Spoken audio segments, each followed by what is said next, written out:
Merci infiniment pour votre présence et votre patience infinie.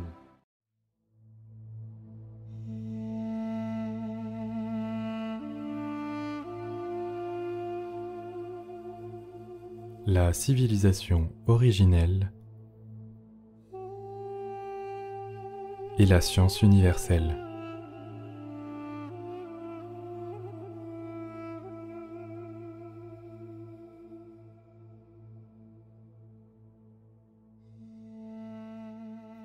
Ce que nous appelons la civilisation originelle sont nos civilisateurs ancestraux. Sans doute, aurez-vous remarqué que les pyramides sont présentes partout dans le monde? Vous êtes-vous déjà interrogé sur la façon de construire qui est sensiblement la même partout? Sur le pourquoi sont-elles toujours placées en des points stratégiques?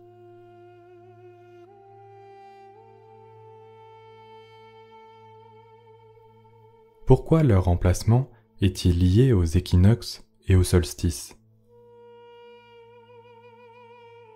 Comment tout cela a-t-il été construit et pourquoi ces réalisations se trouvent-elles aux quatre coins du monde?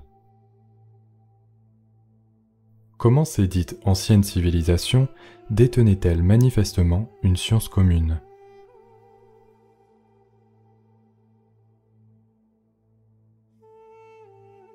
La raison est simple. Elles proviennent toutes de la même civilisation originelle. Certains de ces peuples, aujourd'hui disparus ou absorbés par les guerres et les colonisations, ont pourtant conservé une partie de la science originelle et des savoirs cosmiques de la sagesse universelle. Mais qui sont-ils ?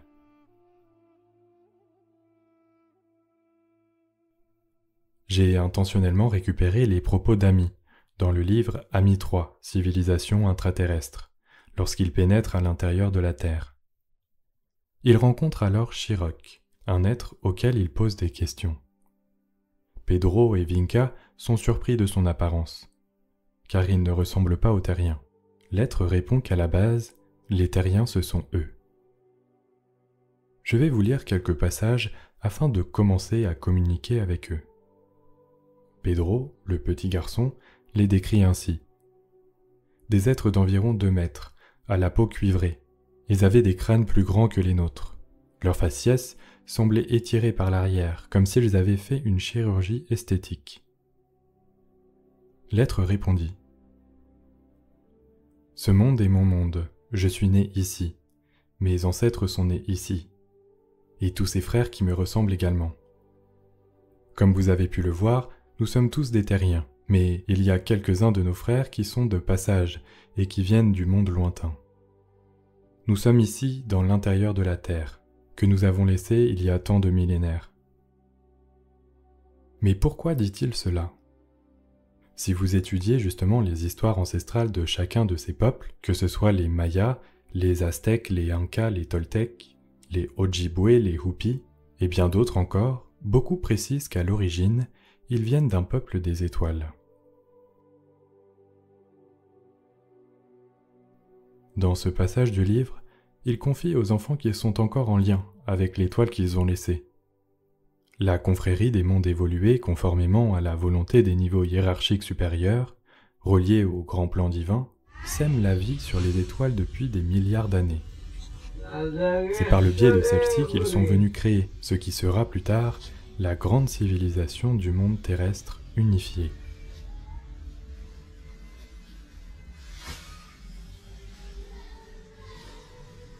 Suite à leur propre évolution, ils nous aident à naître en tant qu'humanité. Toute civilisation acceptée après une période d'évolution et de progrès, soutenue par la fraternité, atteint le stade où elle a le devoir de commencer à travailler sur l'amélioration de la vie, dans un monde dépourvu de vie intelligente. Par le terme « vie intelligente », il faut comprendre la vie humaine, car la prédestination de toute cette espèce humaine, peu importe l'apparence ou la taille qu'elle a, est de s'unifier avec la conscience de toute chose, et d'œuvrer en son sein. Ici, nous sommes une famille, nous cultivons un potager, Nous sommes dans un schéma de développement autocentré, nécessaire à notre évolution. Eux sont au stade des semences planétaires. Mon espèce est arrivée dans ce monde il y a des millions d'années. Nous nous sommes d'abord installés dans des bases orbitales et avons construit des citadelles. Ensuite, nous nous sommes transférés ici, à l'intérieur, et à partir de là, nous avons travaillé à perfectionner les écosystèmes, grâce à un système très précis. Pour ce faire, nous avons modifié certaines espèces existantes, et nous en avons créé d'autres dans nos laboratoires de génétique. Attention, ici nous ne parlons pas de savants fous, mais de la science de l'Alliance. Tout cela se passe dans un but d'amour évolutif et pacifiste. Notre race vient du cosmos, mais moi et la plupart de ceux qui sont ici appartiennent à une lignée qui peuple la Terre depuis de nombreuses générations. Nous aimons cette planète comme un ouvrier qui aime la ferme qu'il a créée et dans laquelle il vit. De plus, ce beau monde est la demeure de nos ancêtres et de leurs descendants, c'est-à-dire nous. C'est pour cette raison que nous nous considérons comme des terriens, et nous le sommes de cœur. Nous étions ici bien avant vous. Pedro fait une petite réflexion adorable et pleine de bon sens. Alors j'ai compris que c'est pour ça qu'ils se sentent autorisés à nous espionner. Apparemment, les envahisseurs, c'est nous et pas eux. Nous avons assisté à l'évolution des chimpanzés, des singes, parce qu'ils allaient être les prédécesseurs de la raison de toute cette création de l'être humain. L'homme est le résultat d'un croisement dans notre laboratoire génétique, d'un primate terrestre et de nos gènes qui proviennent des étoiles. Dans ce récit, les explications sont très simplifiées. Cependant, nous pourrions dire que c'est le chaînon manquant de la théorie de Darwin, celui dont on ne veut pas parler, et c'est bien le plus important. Une fois que nous réalisons cela, nous pouvons comprendre pourquoi nous avons tous en nous cette étincelle divine. C'est pourquoi l'homme d'aujourd'hui est un enfant du ciel et de la terre, et pourquoi il est parfois sous-humain et parfois surhumain. Il a une nature animale et une nature stellaire. Il insiste par la suite sur le fait que l'humain doit cultiver sa propre nature stellaire pour dépasser sa condition primitive. Le but de la création de l'être humain était d'aider à l'émergence de l'espèce, puis d'évoluer d'une manière qui lui permettra de rejoindre la confraternité et de coopérer avec elle. Il ne s'agit pas de collaborer à des guerres galactiques, comme vous pouvez le penser, mais à leurs innombrables tâches civilisatrices et de perfectionnement de la vie galactique. Une fois intégré, il pourra recevoir de la confraternité l'aide scientifique, technologique et spirituelle qui lui permettra à jamais de laisser derrière lui la douleur, l'injustice, l'insécurité et la mort.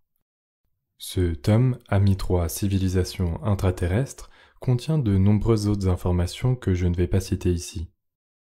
Je vous communique certaines sources afin de simplifier ce qui constitue notre histoire, mais vous retrouverez d'autres informations sur ces premiers civilisateurs en étudiant toutes les civilisations ancestrales dont elles sont issues. Contact avec la civilisation originelle. Nous pouvons déjà commencer par les remercier de nous accueillir. Merci infiniment de la bonté de votre présence. Il a fallu des milliers d'années pour que nous soyons capables de tolérer leur présence avec nous, dans la conscience que nous avons aujourd'hui. Il existe aujourd'hui des petits groupes d'humains qui s'étendent comme des taches d'huile, qui redonnent naissance à leur origine stellaire. C'est un grand honneur de rétablir ce contact conscient avec vous. L'être répondit. Il faut savoir que nous n'avons jamais perdu ce contact. Il s'est juste éloigné. Pour beaucoup, il est devenu inconscient. Vous savez que le pays des rêves n'est pas un pays irréel. Bien au contraire. Nous n'avons jamais été séparés, car la plupart des classes et des réunions auxquelles vous avez fait référence sont créées par nous. Nous sommes les bâtisseurs à l'origine des vestiges dont vous parlez sur la Terre, mais aussi des succursales dont les strates dans lesquelles vous venez. Ces fameuses réunions sont bien entre nos mains, et ceux de nos compagnons qui nous ont rejoints aussi de plusieurs autres étoiles. Nous avons fondé de nombreuses cités éthérisées, un circuit qui s'occupe intégralement des âmes dont le cycle d'incarnation a lieu sur Terre. Cela fait partie des missions dont nous avons la charge, Mais nous ne sommes pas la seule à assumer cette tâche. Je leur demande donc pourquoi nous ne les voyons pas dans les mondes d'accueil, les mondes entre les vies, comme la représentation qui est faite dans le film Nos Solars, par exemple. Il répondit « Dans certains mondes d'accueil, les humains sont guidés par des êtres qui leur ressemblent, car ils ne sont pas encore ouverts à d'autres formes de vie, et le but n'est pas de les effrayer. Il faut respecter le chemin d'évolution de chacun. Ainsi, nous ne sommes pas visibles, car les êtres ne sont pas encore prêts à ouvrir ce plan de leur histoire. Cela ne fait pas partie du chapitre de leur évolution. Dans certaines sphères d'accueil plus évoluées où certains d'entre vous ont déjà résidé, nous nous rencontrons et ces trouvailles sont toujours chaleureuses. Merci beaucoup. Que pouvez-vous nous partager par rapport à votre histoire? Notre histoire a déjà été bien résumée. Tous les peuples que vous voyez aux quatre coins de la Terre, lorsqu'ils ont été préservés, lorsqu'ils ont fait l'effort de suivre et poursuivre les directives universelles, ont pu être en mesure de garder, à travers leurs traditions, ce que nous avons semé sur la Terre il y a fort longtemps. C'est la science originelle. Ils ont eu différentes manières de l'expliquer, de la montrer, de la dessiner. C'est pourquoi il existe de nombreux symboles différents, qui parlent finalement de la même chose, des mêmes principes de vie. Ils ont raconté des histoires, créé des danses, réalisé des sculptures. À l'origine, tout cela avait pour but de donner la base d'une civilisation pérenne et saine. Quand nous avons commencé notre œuvre, nous avions en notre possession ce que vous appelez l'Arche d'Alliance, la science originelle. Nous avons abreuvé cette arche.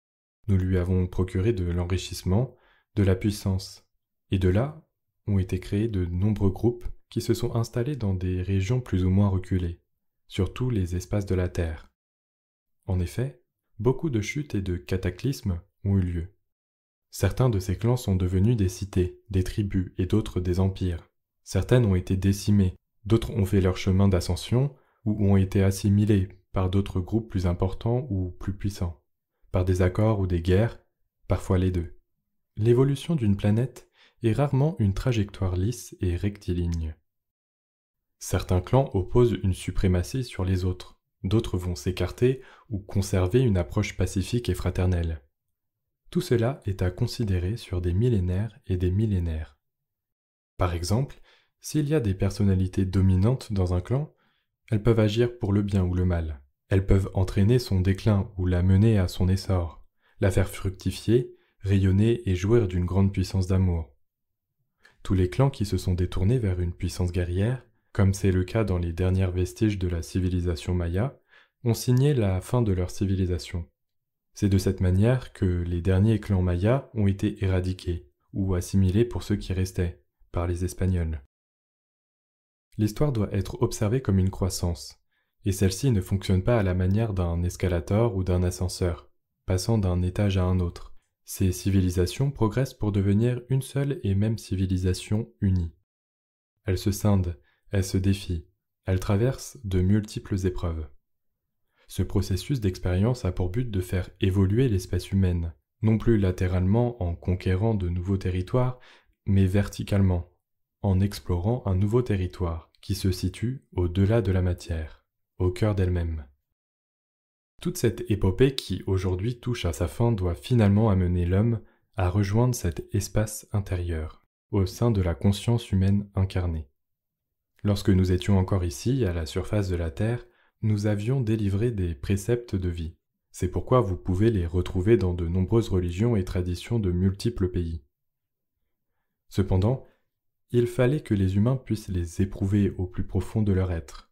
En effet, il ne s'agit pas simplement d'enseigner aux humains, ceux-ci doivent comprendre et expérimenter les lois universelles pour s'éveiller à la conscience de l'unité. Puisque vous avez été encodé de notre ADN, vous avez cette déité en vous. Vous êtes rempli de cette connaissance céleste. Vous êtes le fruit du divin. Cela fait partie de ce que vous êtes génétiquement. Mais ce legs a été longtemps en état de sommeil dans la conscience humaine, et pour le réveiller, elle doit accomplir les expériences nécessaires à son dévoilement. L'être humain est disposé à acquérir la vision reliée à la conscience universelle et non plus seulement humaine. Cela se produira uniquement en se tournant vers la quête intérieure.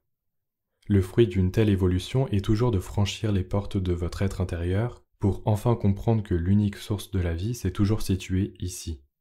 C'est à partir de là qu'une humanité s'ouvre en une conscience unifiée. Quand elle se soumet, pour nous ce terme n'a pas de connotation négative, à cette lumière qui la nourrit, elle rentre à ce moment-là dans une autre dimension de l'expérience d'incarnation. Dès qu'elle pénètre en cette autre dimension de l'expérience de vie, sur son monde s'amorce une nouvelle phase pour l'humanité.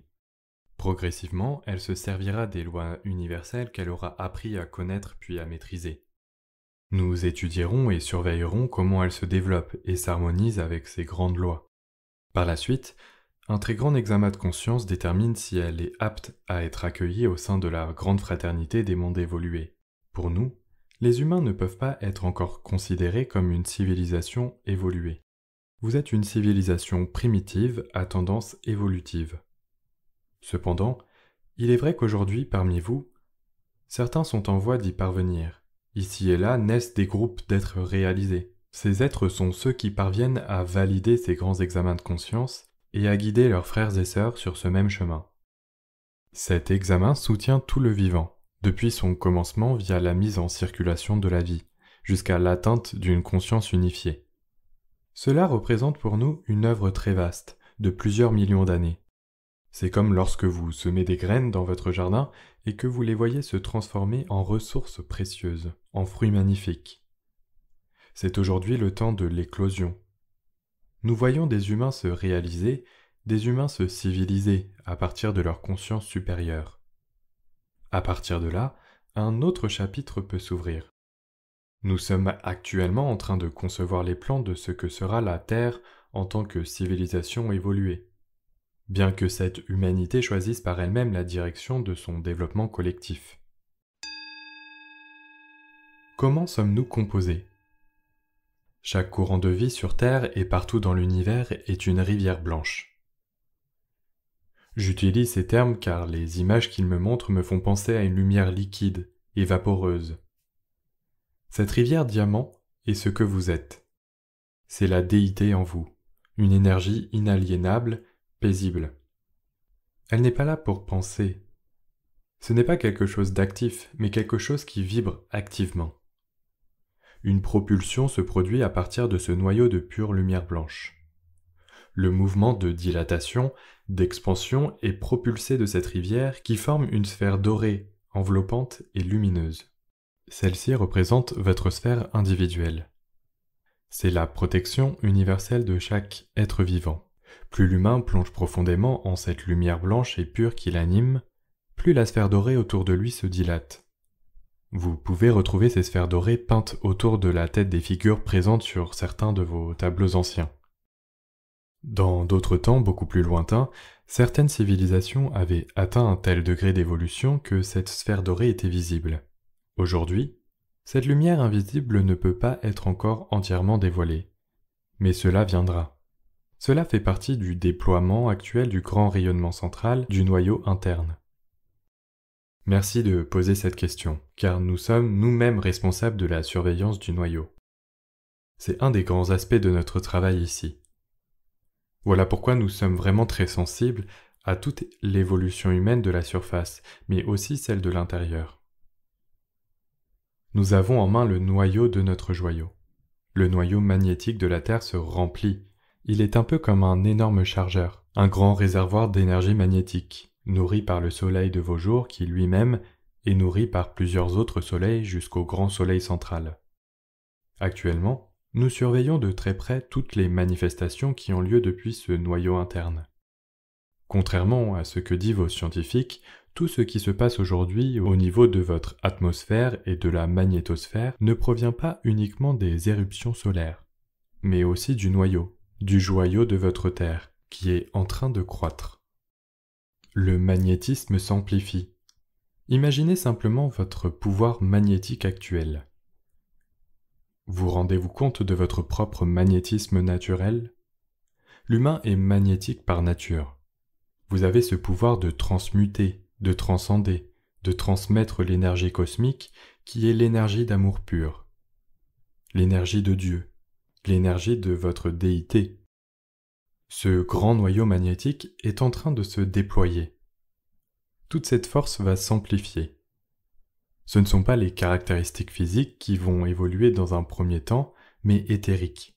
Vos corps éthérés doivent croître également. C'est pourquoi vous devez être en mesure de les maîtriser.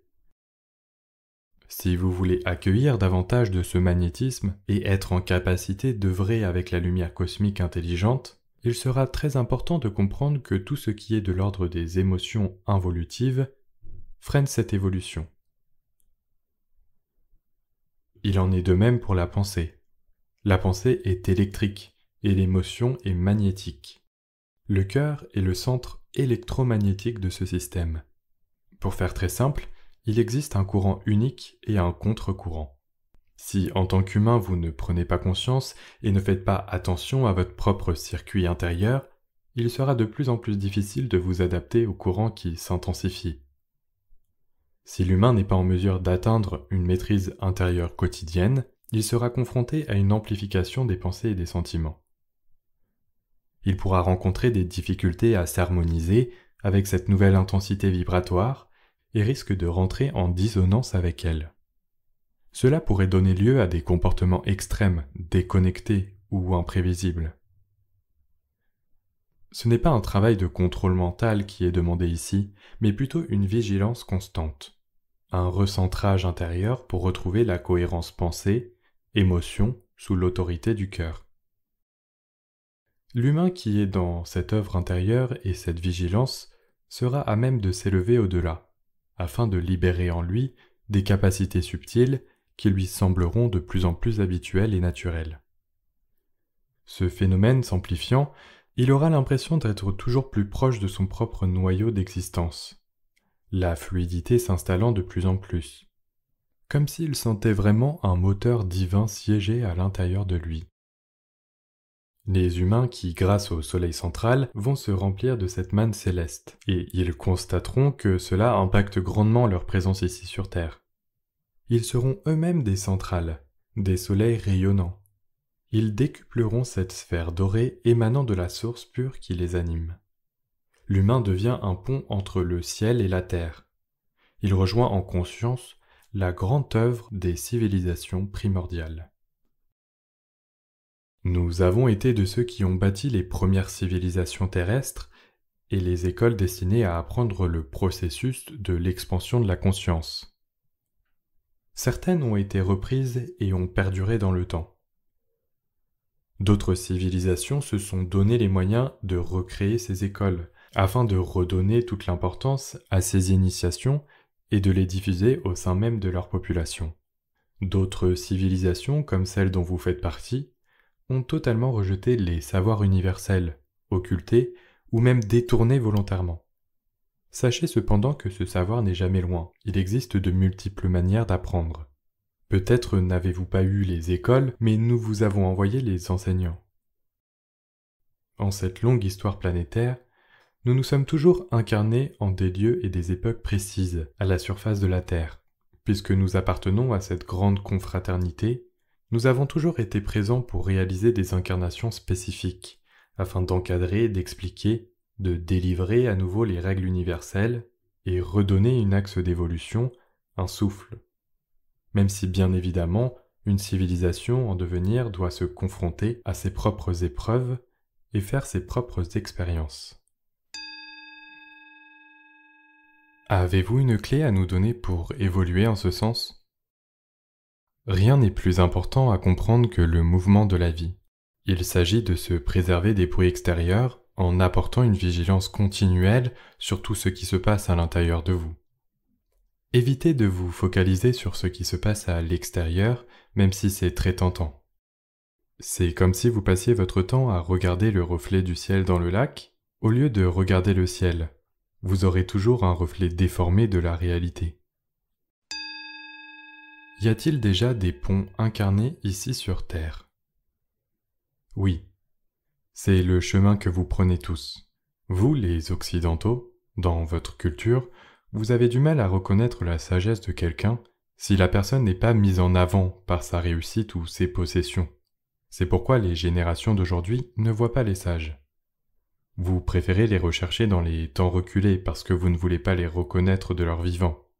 Ils sont pourtant là parmi vous, et vous en faites peut-être partie.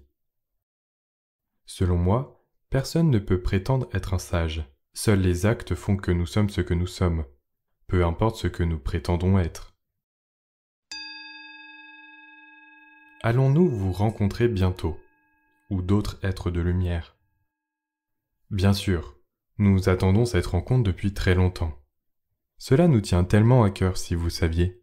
Cependant, cela requiert de la patience. Les rencontres sont attendues, mais elles ne sont pas un but.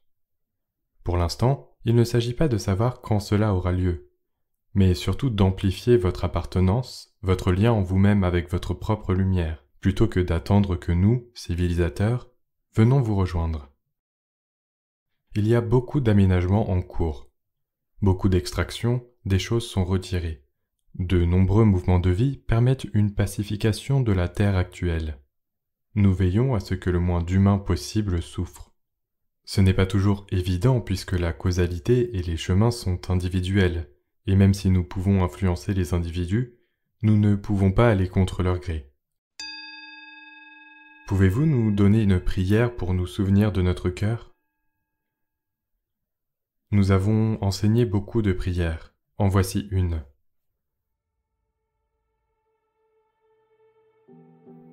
Le cœur est votre talisman.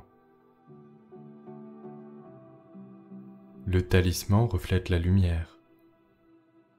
La lumière montre la vie. La vie se crée à partir du cœur.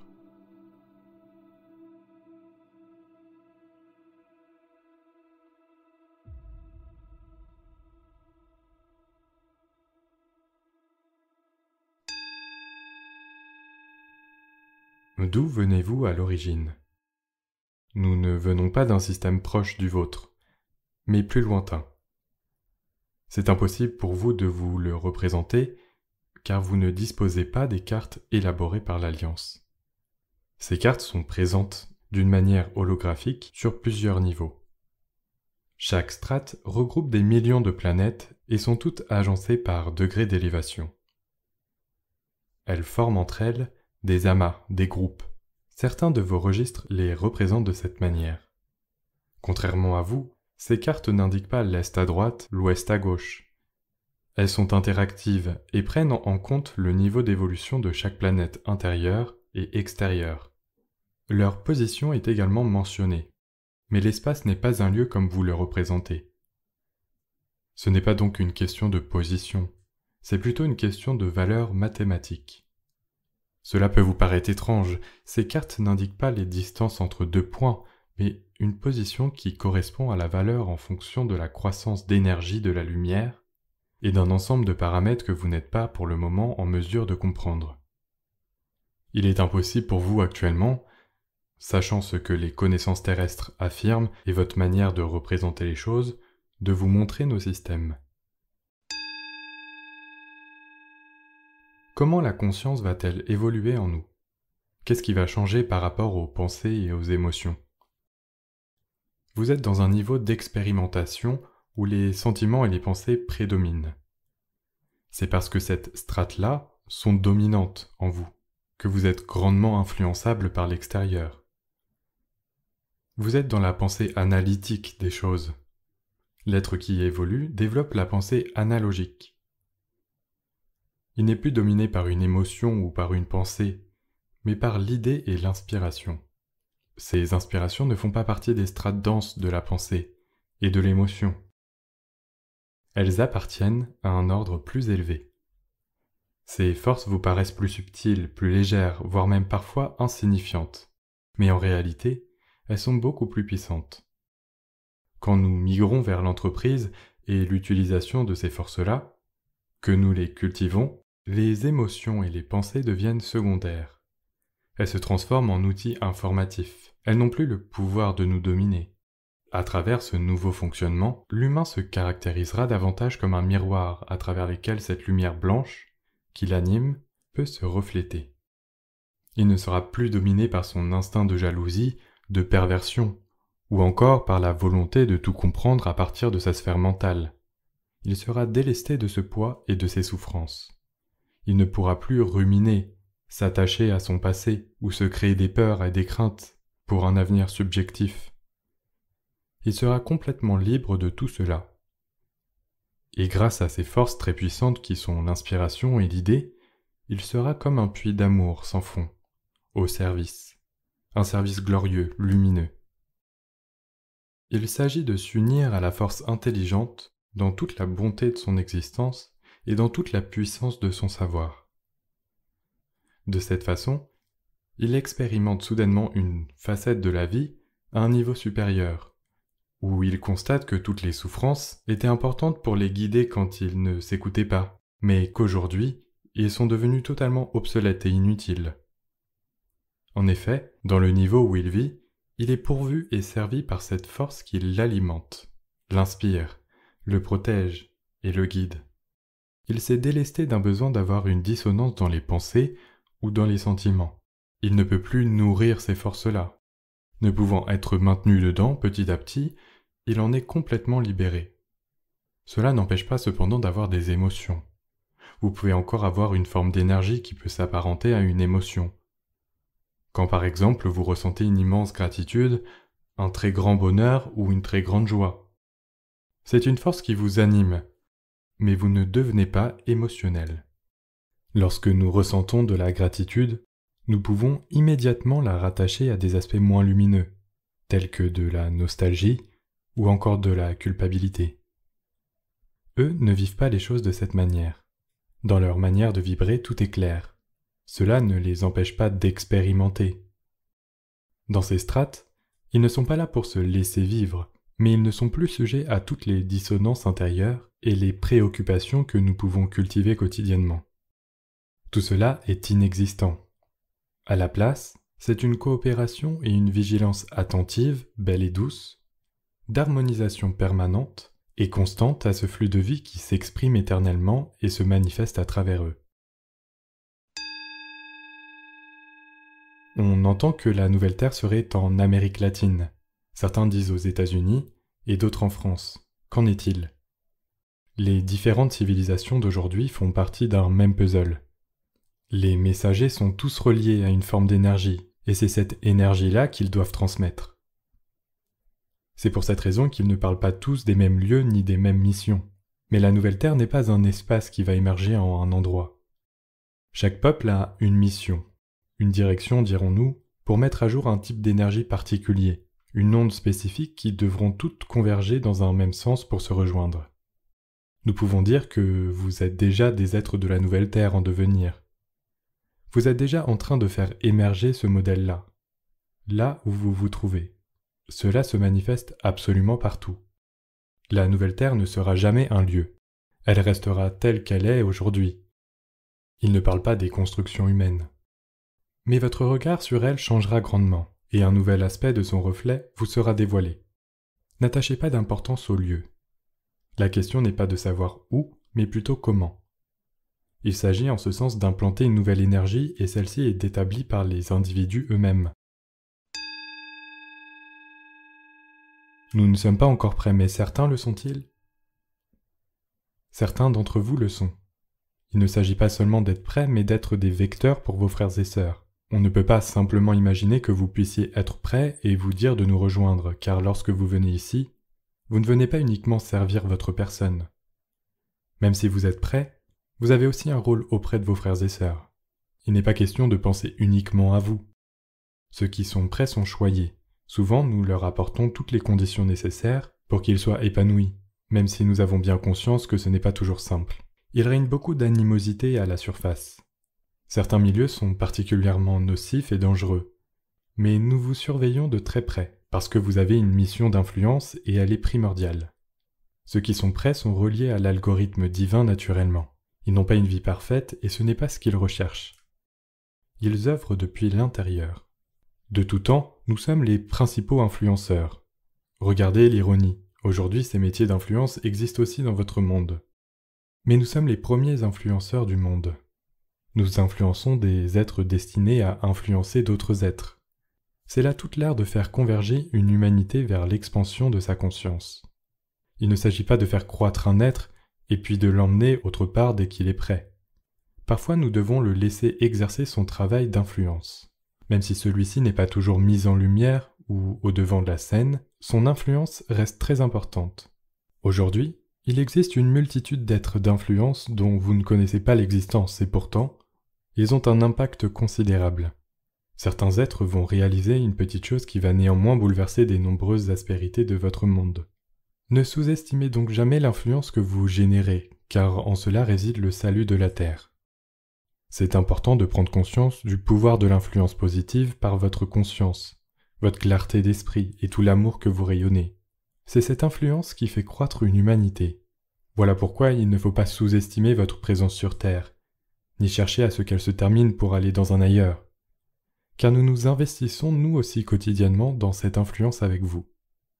Nous aussi nous pourrions dire « Allons habiter une planète où la civilisation est déjà parfaitement en harmonie ». Mais cela n'aurait aucun intérêt pour nous. Nous travaillons également jour et nuit. Nous sommes là et nous nous investissons, mais notre but n'est pas de partir dans un paradis. Notre but est de servir le paradis. C'est là toute la différence. Nous servons le paradis qui est en nous pour le faire croître et éclore dans le cœur de nos enfants. Nous ne cherchons pas à aller au paradis, nous sommes le paradis. Que pouvez-vous dire de la matrice? Regardez bien autour de vous ce que signifie la matrice négative dont beaucoup parlent. Vous confondez beaucoup de choses. Parlons de la matrice de la force divine. La véritable matrice est celle que nous avons créée. Nous avons créé la matrice, cette terre d'accueil pour implanter une civilisation avec tout notre amour, exactement de la même manière que vous fondez vos familles. Nous avons créé tout ce dont vous avez besoin. Nous avons fait en sorte que certaines forces se rencontrent, se pénètrent et s'interpénètrent les unes les autres pour créer des reliefs et différentes formes de vie. Nous ne pouvons pas toujours laisser faire la vie. Lorsque nous proposons des directions, ce n'est pas dans un but de destruction, mais d'évolution. Nous avons co-créé la matrice originelle de la Terre. Nous la faisons apparaître, nous l'extrayons de la manne universelle à travers la grande force divine. C'est la grande intelligence qui nous guide, Dieu. Nous voyons les plans de Dieu qui s'inscrivent dans l'inspiration qui émerge intérieurement. Quand vous n'êtes plus dans le domaine des préoccupations, vous êtes dans le domaine de l'inspiration. Cette inspiration s'amplifie et vous nourrit autant que l'air que vous respirez chaque jour, chaque seconde. Nous voyons les grands plans de l'intelligence, comme si elle nous parlait à chacun et à partir de là, nous créons conformément au plan divin qui coule en nous. Évidemment, nous y ajoutons notre propre couleur, notre propre histoire, ce que nous avons appris de nos expériences et de nos propres origines. Tous les créateurs matriciels des mondes évolutionnaires portent les couleurs et l'inspiration de leurs fondateurs. En tant que race née et créée, vous parlez d'une matrice négative qui serait installée par d'autres êtres humains qui veulent vous dominer. Ce ne sont pas seulement des êtres humains. Oui, il existe aussi d'autres formes d'existence à l'œuvre. Une matrice obscure a été installée. Mais observez-la bien. Elle agit précisément sur deux aspects de vos corps éthérés, vos pensées et vos émotions. Réalisez que c'est à travers cette influence malfaisante que la manipulation fonctionne. Tout est fait pour émotionnellement capter l'attention, générer de la peur et faire en sorte que l'humain soit déstabilisé dans son centre émotionnel. De cette façon, il devient plus facilement contrôlable. Vous êtes inondé d'informations divergentes et mensongères, dont la plupart sont dépourvues de logique intrinsèque. Cela signifie que si vous les déroulez et que vous essayez de les relier, elles ne peuvent s'accorder ensemble. Vous êtes manipulé par un ensemble d'informations dysfonctionnelles et rendu sensible émotionnellement afin d'accepter ce que vous ne devez tolérer. Si vous parvenez à vous extraire de cette domination intérieure, notez bien que cette matrice ne peut provenir que de vous.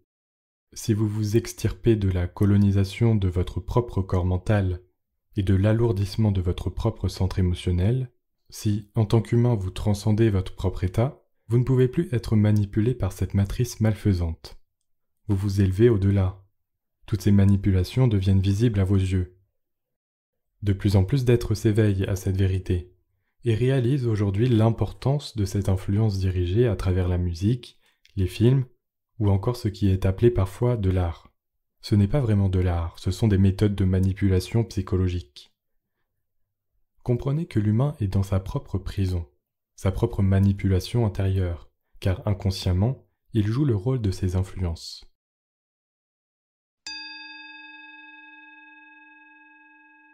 Tellement d'êtres ont vécu ces expériences et ces évolutions depuis des millions d'années. Quel intérêt y a-t-il à en créer encore? C'est l'amour. Vous êtes toujours dans une dilatation. L'expérience de la vie est l'expansion. L'expression, dans vos civilisations moins évoluées, se manifeste par le fait de créer la vie, des familles, des enfants. Au-delà de l'instinct de survie de l'espèce, c'est votre côté déité qui sait que vous allez transmettre, inviter Dieu en d'autres formes d'existence. C'est l'amour en action. Vous pensez que l'on crée encore et encore, mais où va tout ce qui se crée quand il atteint un niveau de paix absolue? Peut-on encore dire que cela existe, élevé jusqu'à l'ultime strate? Est-ce encore réel? Ce qu'il me montre est magnifique, je perçois une énergie de vie très tangible. Ça s'élève et ça devient de plus en plus léger. Puis presque transparent, ineffable, et ensuite cela disparaît, s'assimile dans l'un. C'est de l'amour pur. Même si elle prend des milliards d'années, c'est une expression éphémère de la source. C'est sublime. Si une vie peut nous sembler longue, dans ce que je perçois, la naissance et la réalisation d'un univers peut nous sembler aussi éphémère que la vie d'un papillon à travers le grand regard cosmique.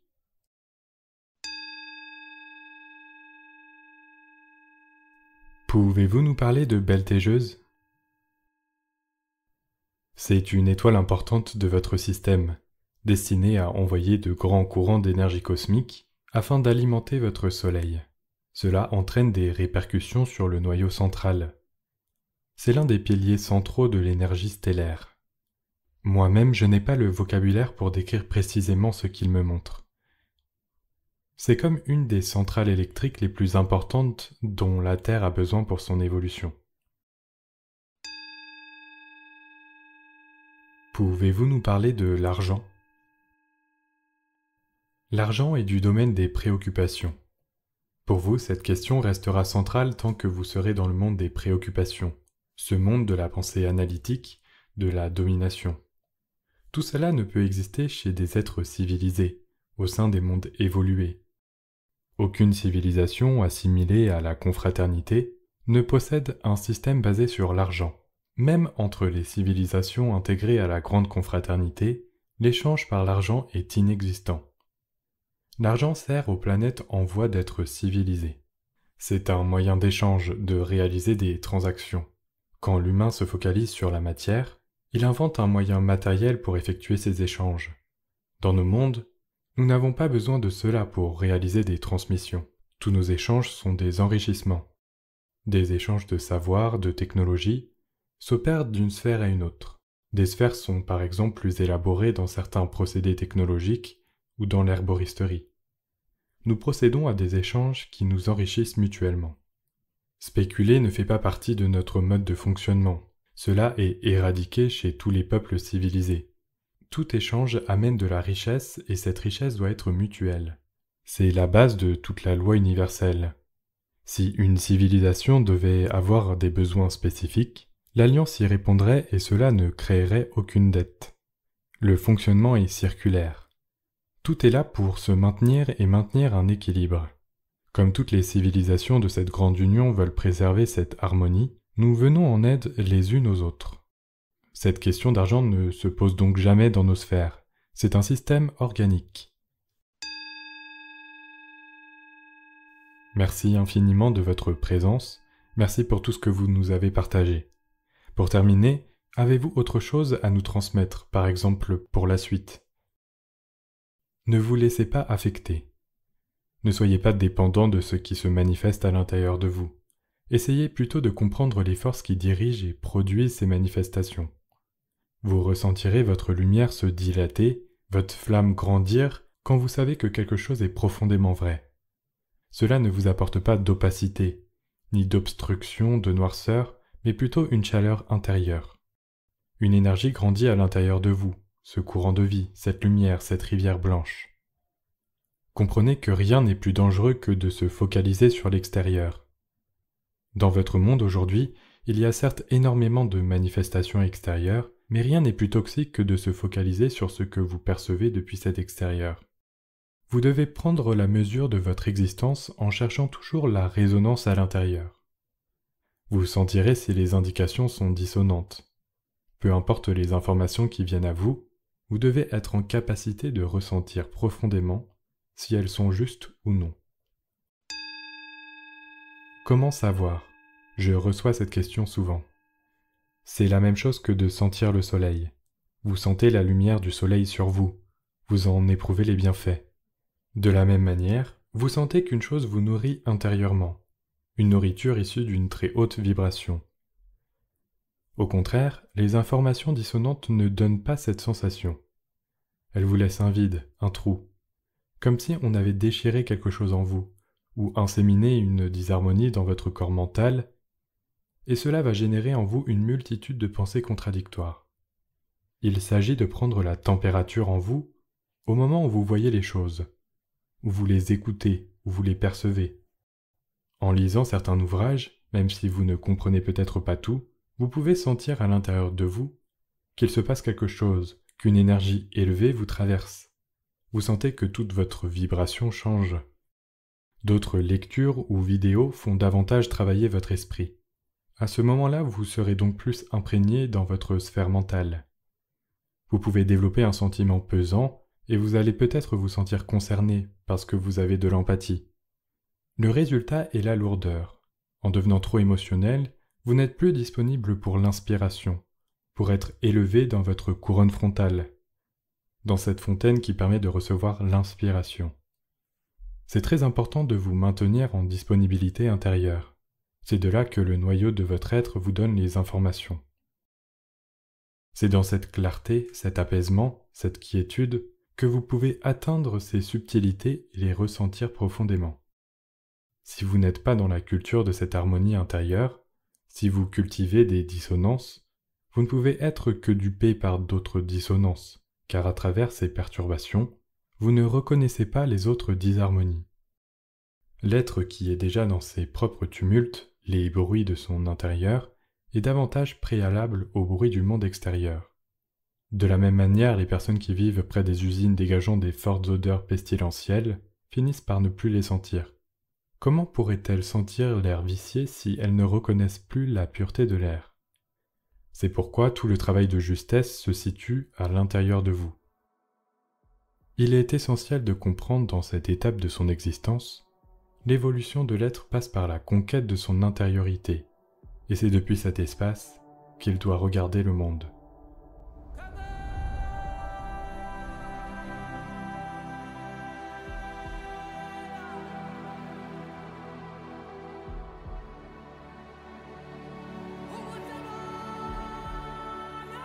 Merci infiniment pour votre présence et votre patience infinie.